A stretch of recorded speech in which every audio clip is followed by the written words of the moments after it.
Hello everyone, my name is Cameron Wood and I'm the Curator of Collections and Anthropology Educator at the Cranbrook Institute of Science. In a sense, curators are like librarians for artifacts, and here at the Institute we have over 250,000 objects in the Institute's collection, and of course most of them are not on display.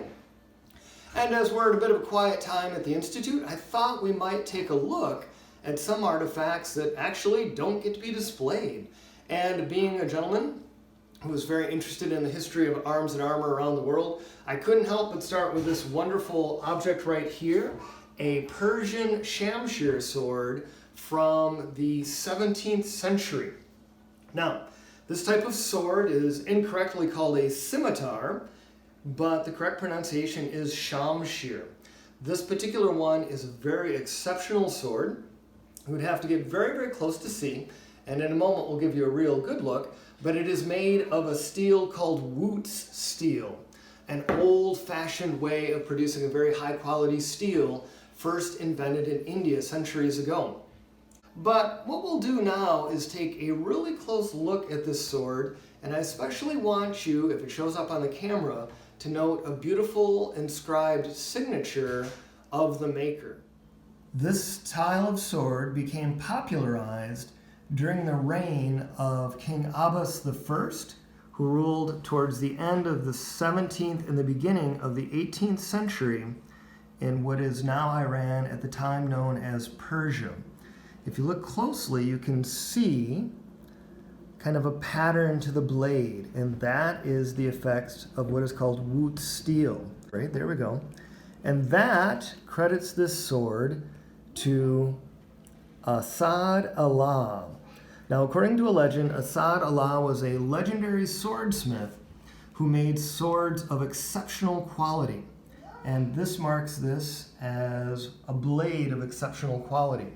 In truth, it probably wasn't made by Asad Allah himself, if there was such an individual, but generally these are taken as marks of exceptional craftsmanship. It was a very unique style of swordsmanship that was used with this type of sword, and I'd like to introduce you to that, but of course we don't want to use this fine antique sword for such a thing. Therefore, we're going to step outside and I'm going to use this training sword rather than our some hundreds of year old authentic Asad Allah sword. After that, we'll talk just a little bit about the unique history of how this particular sword came to the Institute. So, let's go outside. Swords like this have a strong curve to the blade and were used for cutting motions. A draw cut, where you deliver the strike from the shoulder, relying on the wrist to control the blade. Generally either cuts on the diagonal from above or below. Polish refer to this as the cross-cut pattern, and Polish sabers drew from the tradition of Ottoman Turks and others that were using the Shamshir that was illustrated below.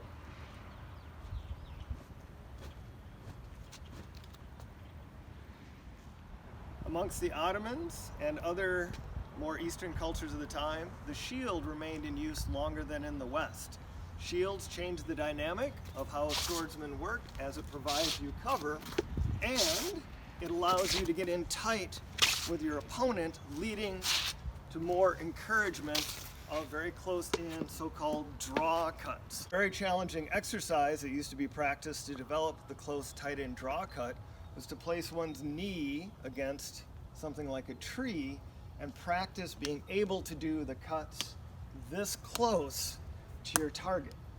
A very challenging exercise that developed the back and shoulders and the flexibility of the wrist to allow for the very close-in cut, characteristic of swordsmanship of the Ottomans, the Persians, and later Eastern European groups such as the Polish.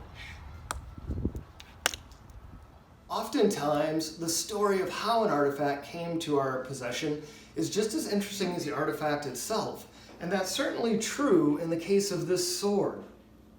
It was donated to the Institute by Frederick Stearns, a very well-known, prestigious businessman in Metro Detroit area in the late 19th century.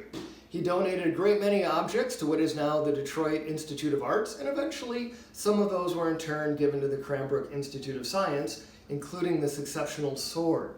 Now, along with it, there was a tiny little handwritten label that indicated that it had been given to Mr. Stearns by a gentleman known as Dr. Shepard. And I tracked down Dr. Shepard, who proved to be Dr. Fred Shepard, who was a graduate of the University of Michigan Medical School and a Methodist minister for many years in Antioch, Turkey. There, Dr. Shepard served medicine to all, regardless of their background in terms of ethnicity or religion in Ottoman Turkey. He started a hospital in a rural area there and was a very well-respected gentleman. Tragically, he had to become an advocate for Armenians during the Armenian genocides that took place in Ottoman Turkey in the late 19th and early 20th century. As a matter of fact, Dr. Shepard died of disease while attempting to tend to the displaced Armenians in the early 20th century. His illustrious life and career was written up in a biography written by his daughter called The Shepherd of Antab. And if you'd like more information about the history of this sword, please feel free to send a query to me through the Institute's webpage. I hope you enjoyed this little introduction to just one of the marvelous artifacts that is in the collection at the Cranbrook Institute of Science. Thank you.